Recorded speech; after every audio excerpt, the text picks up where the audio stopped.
দর্শক, আমি ভাবছিলাম আজকে আমি একটু একটা সমসাময়িক একটা বিষয় দিয়ে একটু শুরু করি। সবসময় তো রাজনৈতিক বিষয় দিয়ে শুরু করি। আজকে একটু অরাজনৈতিক একটা গল্প দিয়ে শুরু করি। ঠিক গল্প নয়, একটা কঠিন বাস্তবতা।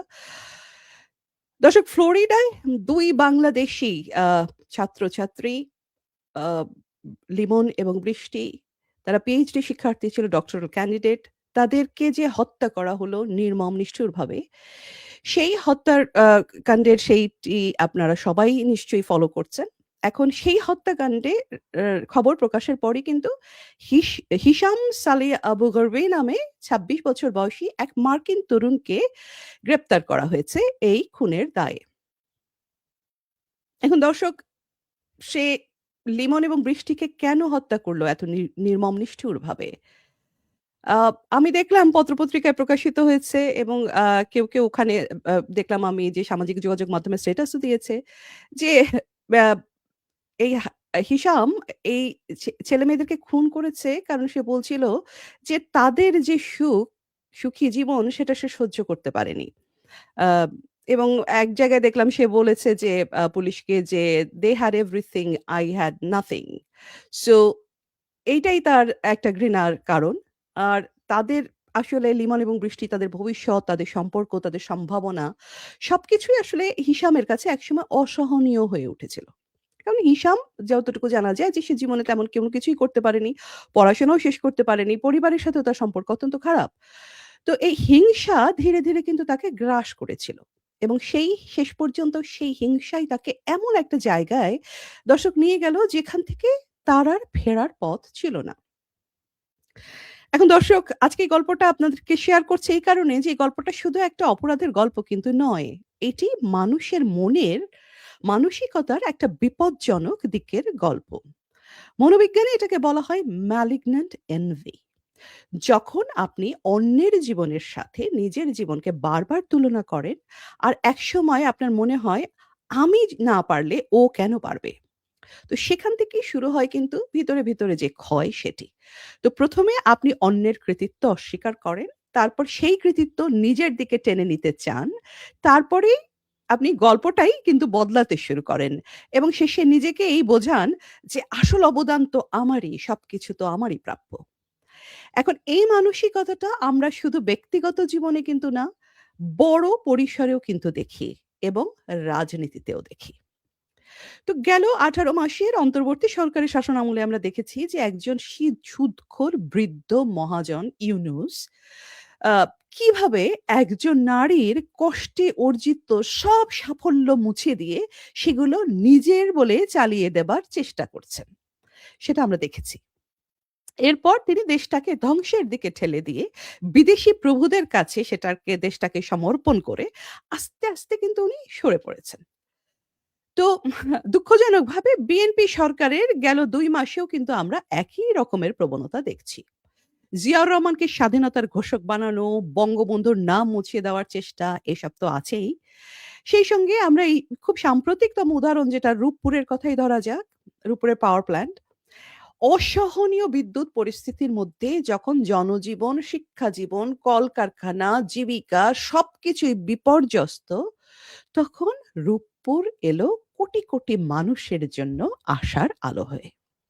এবং আমরা অবাক হয়ে দেখলাম দেশ থেকে অনেক দূরে বসেও অন্ধকারে ডুবে থাকা মানুষের জীবনে শেষ পর্যন্ত একটুখানি স্বস্তি, একটুখানি আশার আলো দেখালেন সেই শেখ হাসিনাই।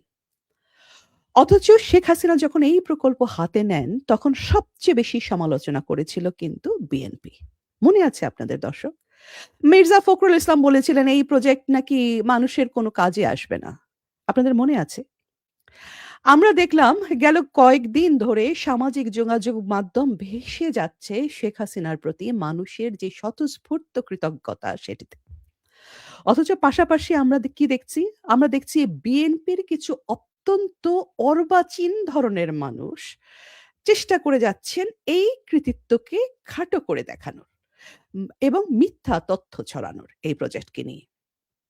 কয়েকজনকে তো আমি এটা বিএনপি সমর্থক, জামাত সমর্থক এরকম কয়েকজনকে তো আমি আর এনসিপি সমর্থক তো আছেই। কয়েকজনকে বলতে শুনলাম, "এ আর এমন কি? বিএনপি নাকি এমন প্রকল্প করতে চেয়েছিল? চাইলে কালকেই তারা বানাতে পারে এরকম আরো ১০ টা প্রকল্প।" আ আরো বলছে, "শেখ হাসিনা কি নিজের টাকায় এটা বানিয়েছে? ইনি তো জনগণের টাকায় বানিয়েছেন।" এরকম হ্যান-ত্যান ১০ রকমের কথা। শুধু এটিই নয় দর্শক, পদ্মা সেতু যখন হলো, সেই সময়ে পদ্মা সেতু করার আগে খালেদা জিয়া পদ্মা সেতুকে নিয়ে কত ধরনের আজে-বাজে কথা বলেছিলেন, আপনাদের কি মনে আছে দর্শক? তো আমার এসব দেখে প্রশ্ন করতে ইচ্ছে করে, মেট্রো রেল যদি এতই খারাপ, তাহলে মেট্রো রেলে আপনারা চড়েন কেন ভাই? পদ্মা সেতু যদি এতই খারাপ, তাহলে পদ্মা সেতু দিয়ে এক্সপ্রেসওয়ে দিয়ে আপনারা চলাচল না করলেই পারেন। এর চাইতে ভালো একটা, জাস্ট একটা কিছু একটু বানিয়ে দেখান না ভাই। শেখ হাসিনার মতো না হোক, তার ১০০ ভাগের ১ ভাগ হলেও তো করে দেখান। আপনাদের আমলে খাম্বা আর মানুষ পোড়ানো ছাড়া আপনাদের অবদান কি? কেউ একটা অবদান দেখাক। আওয়ামী লীগের সবকিছুই তো আপনারা মুছে দিলেন। ৩২ ভাঙলেন, বঙ্গবন্ধুর নামটা মুছে দেওয়ার চেষ্টা করলেন, ভাস্কর্য ভাঙলেন, এমনকি আওয়ামী লীগের করা বলে টিকাদানের ব্যবস্থাটাও পুরোপুরি একটা ডিসম্যান্টেল করে এতগুলো নিষ্পাপ শিশুকে আপনারা মৃত্যুর দিকে ঠেলে দিলেন। আপনারা এই রাষ্ট্রটাকে বানিয়ে দিলেন একটা নীরব ঘাতক। এবার তাহলে রূপপুরও বন্ধ করে দেন, পদ্মা সেতুও ভেঙে দেন। তাহলেই তো ষোল কলা পূর্ণ হয়, তাই না? শেখ হাসিনার করে দেওয়া রাস্তায় দাঁড়িয়ে তার দেওয়া ভাত মুখে তুলে তার কষ্টে অর্জিত সুবিধা মানে অর্জনের সমস্ত সুবিধা নিতে তাকেই আপনারা গাল দেবেন? তাই কি হয়? আসলে দর্শক, আমার মনে হয় বিএনপি নামক দলটা আসলে হিশাম আবু গর্বে সিনড্রোমে ভুগছে। এরা শুধু রাজনৈতিক অবস্থান না, এটা তাদের এক ধরনের মানসিক অবস্থা, এক ধরনের মানসিক বিকৃতি। ১ম এ তারা বলে, "এটা কিছুই না।" তারপর বলে, "আমরাই তো করতে চেয়েছিলাম।" শেষে বলে, "আসলে তো আমরাই করেছি।" মানে এই ধাপে তাদের যে এই বিকৃতিটা, এটাই আসলে দর্শক সবচাইতে ভয়ংকর। একটা গোটা দল এবং তাদের সমর্থকরা ঠিক কি পরিমাণ inferiority complex এ ভুগলে তারা অন্যের ক্রেডিট এভাবে চুরি করে, এভাবে অস্বীকার করে, এভাবে ইতিহাস বদলে দিতে চেষ্টা করে, ভাবা যায় দর্শক? আসুন এই মিথ্যাচারের ভিড়ে রূপপুর নিউক্লিয়ার পাওয়ার প্ল্যান্টের হিস্ট্রিটা আমরা একটু ছোট করে জেনে নিই। ১৯৬০ এর দশকে পাকিস্তান আমলে এই প্রকল্পের ধারণাটি ১ম এ আমরা শুনতে পাই। কিন্তু তৎকালীন পাকিস্তান সরকার সেটি বাস্তবায়ন না করে শেষ পর্যন্ত বাতিল করে দেয়। নো সারপ্রাইজ দেয়ার পাকিস্তান সরকারের তো সেটিই করবার কথা, তাই না? কিন্তু বঙ্গবন্ধু তো বঙ্গবন্ধুই। ১৯৬৯ সালে বঙ্গবন্ধু শেখ মুজিবুর রহমান প্রকাশ্যে তখন এই প্রকল্প বাস্তবায়নের দাবি তোলেন। স্বাধীনতার পর ১৯৭২ সালে তাঁর সরকার আবার এই প্রকল্প শুরু করার ঘোষণা দেন। কিন্তু আমরা জানি যে বঙ্গবন্ধু সপরিবারে নিহত হওয়ার পর তার শুধু এই পরিকল্পনা তার পরিকল্পনাই নয়, তার আরো অনেক পরিকল্পনা জাতির পিতা বঙ্গবন্ধু শেখ মুজিবুর রহমান বাস্তবায়ন করে যেতে পারেননি। এরপর গেছে বহু দশক। সরকার বদলেছে, সরকারের অগ্রাধিকার বদলেছে, প্রকল্পটি বারবার পিছিয়েছে, থেমে গেছে। বাস্তবে কাজ শুরু হয় অনেক পরে, শেখ হাসিনার সরকারের সময়। যখন চুক্তি, এর অর্থায়ন, নির্মাণ সবই একসাথে এগোতে শুরু করে। ২০২৩ সালের ৫ই অক্টোবর বাংলাদেশে আনুষ্ঠানিকভাবে এই কেন্দ্রের পারমাণবিক জ্বালানি গ্রহণ করে। মানে একটা স্বপ্ন যেটা ৬০ এর দশকে শুরু। একজন নেতা যিনি বাংলাদেশের রাষ্ট্রের স্রষ্টা, সেই বঙ্গবন্ধু এই দাবি তুললেন। আরেকজন নেতা মানে তাঁর কন্যা শেখ হাসিনা সেটাকে বাস্তবে রূপ দিলেন। পিতার স্বপ্ন, বাংলাদেশের মানুষের স্বপ্ন তাঁর কন্যার হাত ধরে পূর্ণতা পেল। একইভাবে পদ্মা ব্রিজ, পদ্মা সেতু নিজস্ব অর্থায়নে বাস্তবায়িত একটা ঐতিহাসিক সিদ্ধান্ত। আর ঢাকা মেট্রো রেল আর এক্সপ্রেস হাইওয়ে যা ঢাকার চলাচলের ধরনটাই পুরোপুরি বদলে দিল। দর্শক, এই অর্জনগুলোর পেছনের পথটা সহজ ছিল না। রূপপুর নিউক্লিয়ার পাওয়ার প্ল্যান্ট এগোতে হয়েছে রাজনৈতিক অনিশ্চয়তা, বিপুল অর্থায়নের জটিলতা, বিদেশি প্রযুক্তির উপর নির্ভরতা এবং নিরাপত্তা নিয়ে জন আস্থার প্রশ্নগুলোকে সবগুলোকে সামলে। পদ্মা সেতু একসময় আন্তর্জাতিক অর্থায়ন বন্ধ হয়ে যাওয়ার পর আপনারা জানেন যে পুরো প্রকল্পটাই ঝুলে পড়ে। তখন নিজস্ব অর্থায়নে এগোনোর সিদ্ধান্ত নিতে হয়েছিল শেখ হাসিনাকে এবং সেই সঙ্গে পদ্মার তীব্র স্রোত ও গভীর পাইলিং এর মতো কঠিন প্রকৌশলগত চ্যালেঞ্জগুলো মোকাবেলা করতে হয়েছিল। আর ঢাকা মেট্রো রেল ঘনবসতিপূর্ণ শহরের মধ্যে নির্মাণ, যানজট, ভূমি অধিগ্রহণ, প্রযুক্তিগত সক্ষমতা তৈরি সবকিছু সামলিয়ে এগোতে হয়েছিল।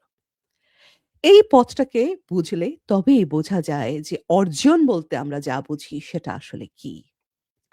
দর্শক, অর্জন মানে কিন্তু শুধু দৃশ্যমান যা কিছু আমরা দেখি শুধু তাই নয়। অর্জন মানে শুধু কংক্রিট, লোহা, সংখ্যা বা পরিসংখ্যান নয়। অর্জন মানে মানুষের জীবনকে নিরাপদ করা। অর্জন মানে একজন মানুষকে নিশ্চিন্তে ঘুমোতে দেওয়ার ব্যবস্থা করা। অর্জন মানে একটি পরিবারকে ভয় ছাড়া আগামীকালের কথা ভাবার সুযোগ দেওয়া। অর্জন মানে একটা ঘরে আলো জ্বলছে কারণ বিদ্যুৎ আছে। একটা শিশু পড়তে পারছে কারণ তার সামনে সুযোগ আছে। একজন মা রাতে নিশ্চিন্তে চোখ বন্ধ করতে পারছে কারণ সে জানে তার সন্তান নিরাপদ। আমরা দর্শক প্রায়ই শুধু ফলাফলটা দেখি। কিন্তু যেই সুরক্ষা, যে স্থিতিশীলতা, যে নিশ্চয়তা আমাদের চারপাশে তৈরি হয়, সেটাই আসলে সবচাইতে বড় অর্জন। কারণ শেষ পর্যন্ত একটা দেশের শক্তি তার দালান কোঠায় না, তার মানুষের নিরাপত্তা আর সম্ভাবনায়। এই জায়গাটা বুঝতে হলে দর্শক একটা মায়ের কথা চিন্তা করুন। মা নিশ্চিত করেন ঘরে খাবার আছে। মা নিশ্চিত করেন সন্তান নিরাপদে আছেন। মা নিশ্চিত করেন সন্তানের সামনে একটি ভবিষ্যৎ আছে। কিন্তু সন্তান যখন সেই খাবার মুখে তোলে, সে জানে না মা কতটা লড়াই করে সেটি জোগাড় করেছে। সে জানে না কতটা ত্যাগ লুকিয়ে আছে এই এক প্লেট ভাতের পেছনে। সে শুধু অভ্যস্ত হয়ে যায় আর ভাবে সবকিছু তো ঠিকঠাকই আছে। কিন্তু যেদিন তার চারপাশের সেই সুরক্ষার বলয়টা ভেঙে পড়ে, যেদিন মা আর থাকে না, সেই দিন বাস্তবতাটা হঠাৎ করে সামনে চলে আসে দর্শক। আজ আমরা সেই বাস্তবতাটাই দেখছি। যেখানে একটি সুপ্রতিষ্ঠিত টিকাদান ব্যবস্থা ইচ্ছাকৃতভাবে ধ্বংস করলে যেই রোগ প্রতিরোধযোগ্য ছিল, সেই হামের মতো রোগেও শত, শত শিশু মারা যায়। একটা শিশুর মৃত্যু তো শুধু একটি সংখ্যা নয় দর্শক, এটা একটা ভবিষ্যতের নিভে যাওয়া। এটা একটা পরিবারের গোটা পৃথিবী ভেঙে পড়া। ঠিক তেমনি আজকের বাংলাদেশে আমরা দেখছি বিদ্যুৎ সংকট, জ্বালানি সংকট আ আর অনিশ্চয়তা। এগুলো তো হঠাৎ করে তৈরি হয়নি দর্শক। যখন একটি দেশের জ্বালানি নিরাপত্তা দুর্বল হয়, তার প্রভাব তো শুধু লোডশেডিং এ থেমে থাকে না। কারখানা থেমে যায়, কৃষি উৎপাদন ব্যাহত হয়, ছোট ব্যবসা টিকে থাকতে পারে না, শিশুর পড়ার আলো এমনকি অনিশ্চিত হয়ে যায়। তখনই বোঝা যায় যেগুলোকে আমরা স্বাভাবিকভাবে ভাবতে শুরু করেছিলাম, খুব স্বাভাবিক বলে টেকেন ফর গ্রান্টেড ভেবেছিলাম, সেগুলো আসলে কোনো এক মহান নেতার নিরলস যত্ন, পরিকল্পনা আর দায়িত্ববোধের ফলাফল ছিল। দর্শক, অন্যের কৃতিত্বকে অস্বীকার করা সহজ। কৃতিত্ব দখল করা আরো সহজ। কিন্তু একটা সন্তান কখনো ভুলে যায় না তার জন্য কে লড়েছে, কে তাকে আগলে রেখেছে, কে তার ভবিষ্যৎটা গড়ে দেওয়ার চেষ্টা করেছে। আপনি যতই গল্প বদলান, যতই মিথ্যা ছড়ান, সন্তানের মনে সেই সত্যটা আজীবন থেকে যায়। ঠিক তেমনি দর্শক, মানুষও ভোলে না। বলা হয় বাঙালির নাকি গোল্ডফিশ মেমোরি। হতে পারে। আমরা ছোটখাটো অনেক কিছুই ভুলে যাই দর্শক। কিন্তু আবার আমরা অনেক কিছু মনেও রাখি। আপনি ইতিহাস নতুন করে লিখতে পারেন, কিন্তু মানুষের জীবনের অভিজ্ঞতা মুছে দিতে পারেন না। হাজারো চেষ্টার পরেও বাঙালির মন থেকে বঙ্গবন্ধু শেখ মুজিবকে কি মুছতে পেরেছে কেউ? না, মোছা যায়নি। সেরকম শেখ হাসিনাকেও যাবে না।